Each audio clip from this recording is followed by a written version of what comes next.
Hello! Good morning po sa ating lahat.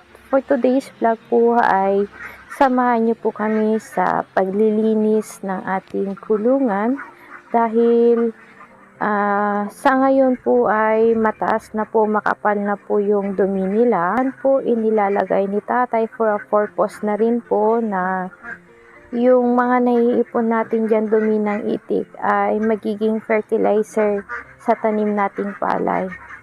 Kapag ganito na makapal na po yung dumi nila at hindi na po natutuyo, ay nagbabawas na po kami para hindi po mainit sa katawan ng alaga nating itik.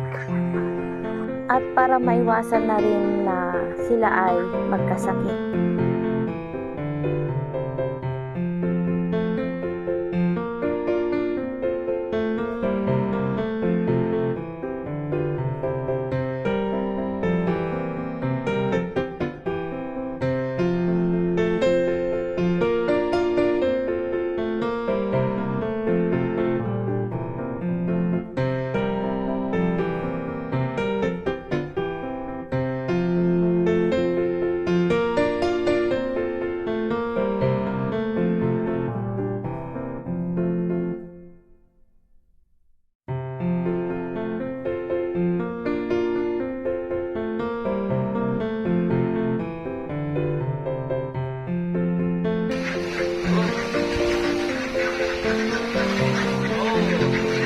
Meron na itong ilalaga mamaya.